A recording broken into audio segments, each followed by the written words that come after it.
And then communication audit. Marianne, if you can go to that chart. The board had asked for a brief audit or on the different tools we're using in communication. It's in board book page 7. 7 and 8, yeah. And so we've made an effort during my tenure to really try to improve communication. We have the updated website. I'll just go in order across the chart, but what I tried to do here is break down the contact person or primary person who establishes or is responsible for that communication vehicle, the cost, and then the audience that we're reaching or have the capability of reaching. Obviously, the website is our primary hub, and that's where all of our information from the district level through the building level all the way down to the annual or the daily student bulletins or student BARC are available.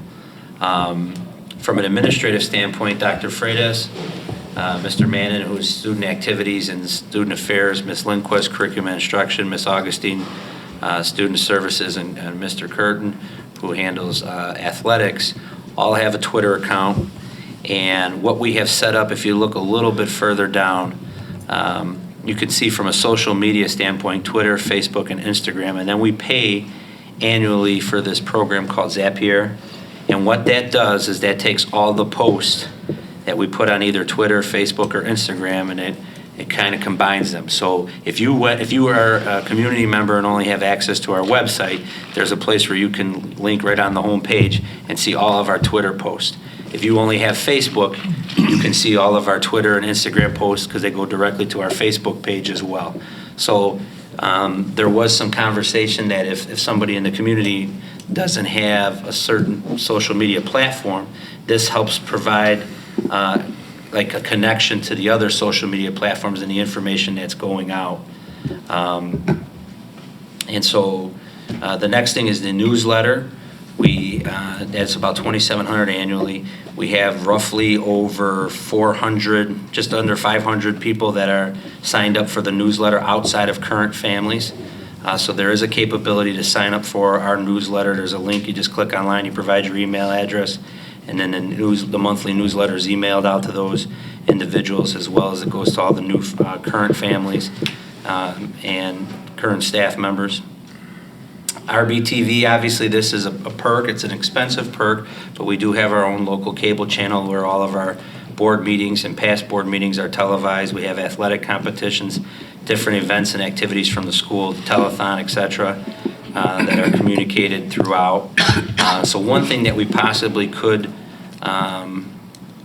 get a little better on is maybe we run some postings, almost like a commercial, but at least where there's some text updates or some, public announcements of upcoming events or big activities to look for either on Facebook or on the website.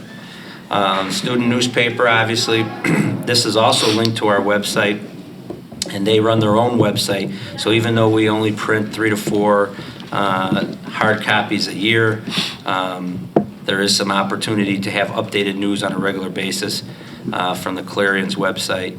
Then the Skyward, the School Messenger, Schoology, Google Suite phone system. But overall, on a regular annual basis, we spend approximately $62,000 a year on trying to communicate to our stakeholders. And I put a few bullet notes that provided some additional content on the different items that were mentioned in the chart. So do we know what kind of traffic, do we know how many people are watching the TV program on cable? Because not everybody has cable or that particular channel. Do we know how many people are following the Twitter? Twitter, Facebook, and website, we can track how many followers. Okay. And if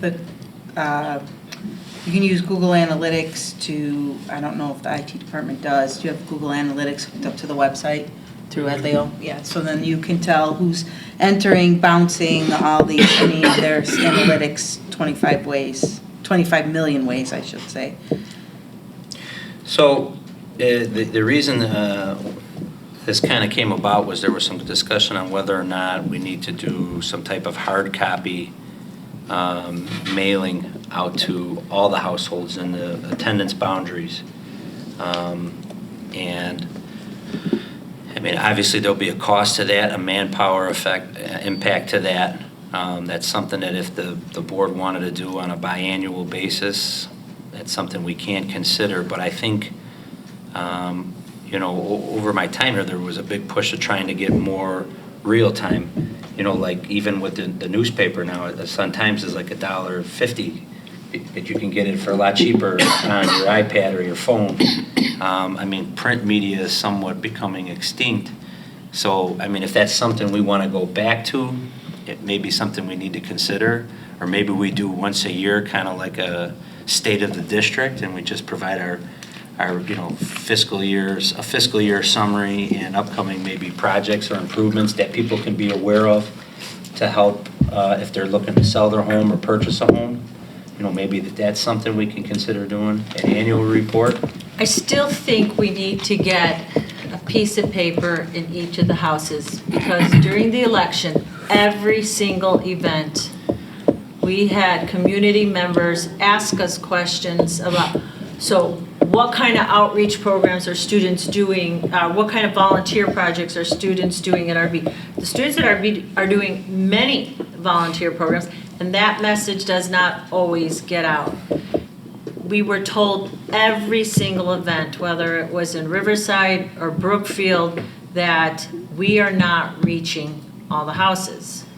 So if it's once a year or twice a year, something that highlights, like our National Merit Scholars, the drives, the coat drives, the different things that the students are doing, and how to sign up for a print newsletter. But at what cost? At what cost? Like, so we already spent $62,000 is what this says. And so I would have to see costs before I could agree to anything like that. But we spend $21,000 on the cable television, and we're not saying how many people are watching that. So I have a couple of thoughts. I mean, my first thought is this is a good baseline, and I appreciate it all being put in one spot, because I think that was where our discussion was last time, right? Like, what is all out there? I think maybe to your point, Laura, the next column on here needs to be some penetration for the various items. That could be helpful. I mean, I think the RBTV is wonderful. It's not just the local cable access, it's also YouTube. So you're able to do some analytics through the YouTube views. And, from where it's challenging to meet people where they are, right? Not everyone is technologically as savvy as the next person, and I am absolutely open to an annual mailing of some sort, but there's a significant cost to that. I mean, I think we need to look at some other things. On this newsletter, there's 500 households that are getting it that are not current families.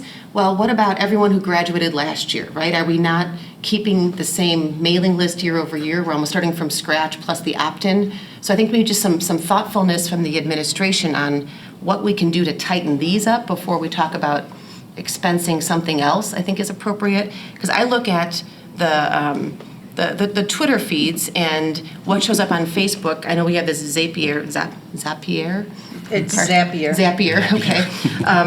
And I'd be curious to know how that actually works. Because I know last year I was getting Facebook updates of the RB Daily Bulletin. I don't get those this year. So something changed in the Facebook algorithm or something changed with Zapier, and I'm just not sure we're all getting the same information. So I'd like to think maybe take this to the next level and see what's actually working on here.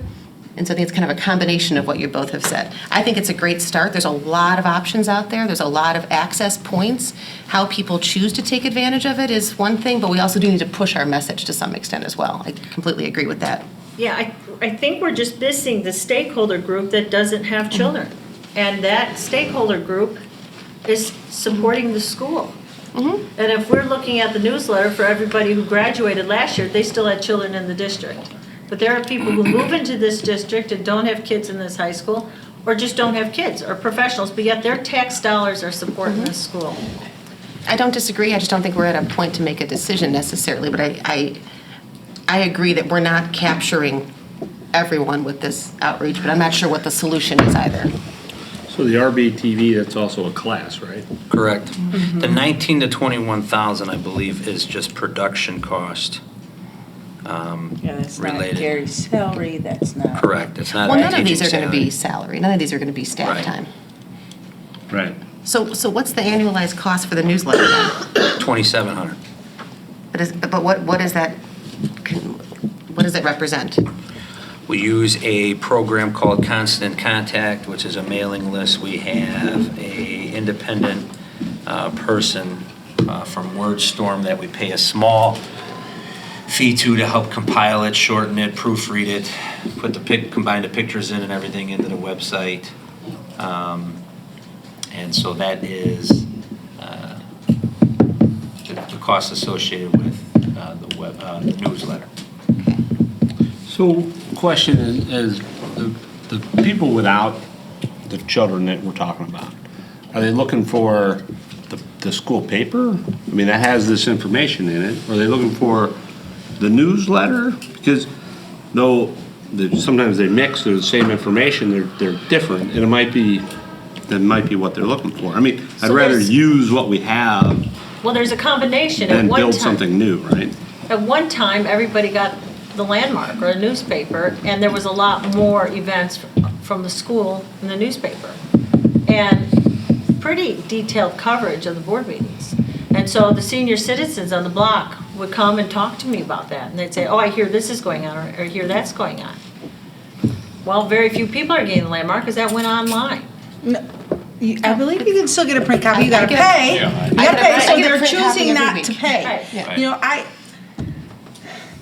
And I don't know that the coverage is the same in the Landmark. And so, I don't know, when we went to those election events, every single event, there were voters in our district who asked us, what are the students doing? And told us they're not getting the information. and some of those people had cell phones in their pockets, and you know what? I can pull all that up right this second. And even my 83-year-old mother has Facebook. So what I asked, So I'm not, like, I I thought- don't buy that. Like, they can go, if they want to be so informed, they should go and get informed. Well, when we ran a referendum, you know, not everybody is on their cell phone all the time. Not everybody's going to use the computer, or people who work on the computer all day long are not going to come home and jump back on it.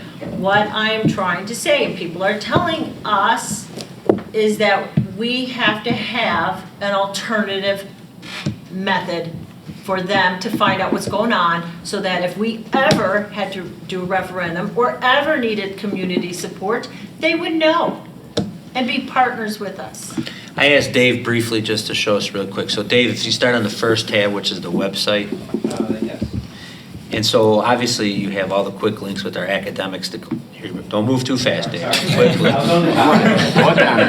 You got the athletics, Clarion, district newsletter, RBTV. You have a one-stop shop, right? We said it serves as our hub. And then under all of our charts, then we have the news and announcements, the upcoming events. And then if you see this Twitter feed, if you click, if any of those accounts post something on Twitter, it all comes to the website. So if you don't have a Twitter account, you don't have a Facebook account, you can still see all the different things they're posting, from games, from competitions, from events in the cafeteria, hallway. All that is posted there for people as a one-stop shop. Now, if you click on Facebook and you're a Facebook member, but you don't go to the RB website, but you follow RB on Facebook, all of that same information, the student bulletin is right there. And then all of our posts from Twitter is also posted as comments.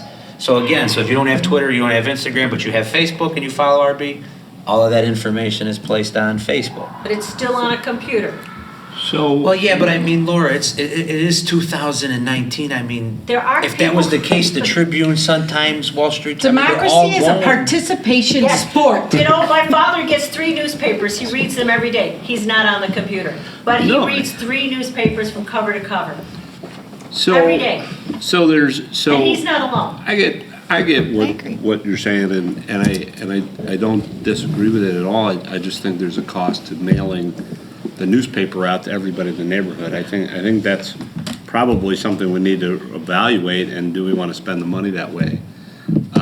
because we are stewards of the taxpayer. Maybe it's worth it to send it to them, maybe it's not, but maybe it's worth it to put a stack in the town hall or the library or somewhere that we can reach people and say, we have it at the library or something, you know, there's different options and ways to Yeah, shake this up that, I agree. and back to Maybe as far as, Deanna's point is, what are we post- doing correctly, what are we not doing I correctly? think we need to drill sharpen down a that little bit saw. with what we have here. I agree we need to reach people where they are, right? We can't spoon feed everyone. I hear what you're saying, but we also need to make things accessible to people in a format that ultimately helps them support the organization. And if we get information here that shows, you know, the penetration on the website plus Twitter plus Facebook plus Instagram is all, you know, skin deep and it's only the RB community, then we're not reaching out to a larger Right. audience. So I'd like to know what some solutions could be short of an actual mailing, which has huge cost. Maybe it is a stack at the town hall or the township hall or at senior events or something along those lines. Of the newsletter, we're already spending some amount of money on. And I don't know what the answer is, but I think the reason we asked for this, we can't lose sight of, is that we all had a sense that, you know, we don't quite know what's out there and we don't quite know how to capture our message. We have a very good message. Is it getting out there?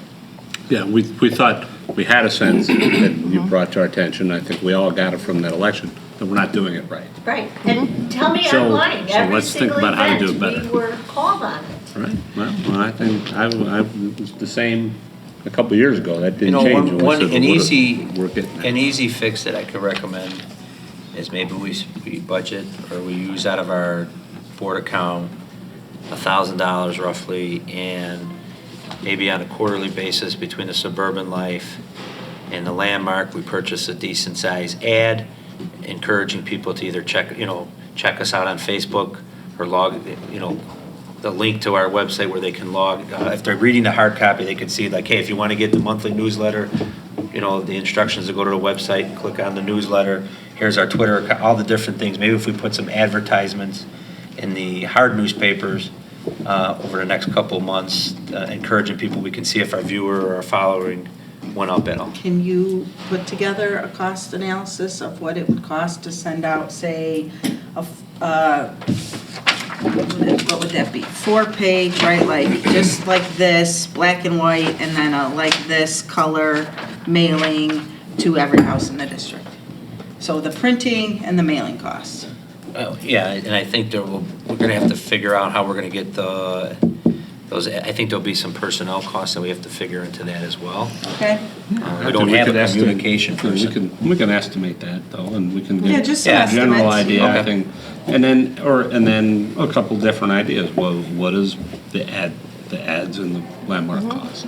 I mean, we're What is talking that? about having a Depends on how retreat now much in space February. you How do want. we Yeah. get people to that retreat? I think in some ways, it's probably through an ad in the paper, right? We need to reach some people.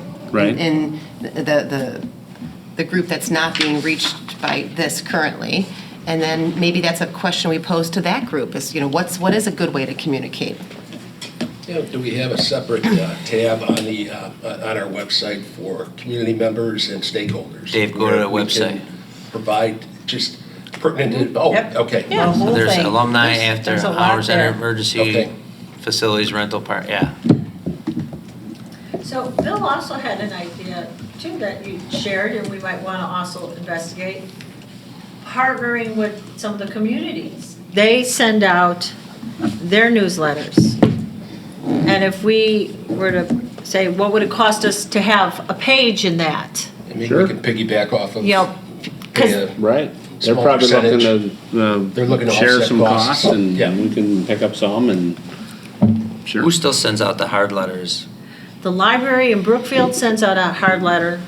I was about to say the library. I love that. They don't like I mean, I Library cut in the little Riverside and the pieces out and I township- put it up. Township governments do it, and the library district in North Yeah. Riverside does. So if we work something with the Riverside Township, it was because then it covers both Riverside and Brookfield, I think? Nope. Or there's portion? Brookfield, where I'm at is Proviso Township. Okay. And then you got all of LaGrange Park. I believe that's Proviso Okay. as well. All right, we got some other items. We got everything. Right.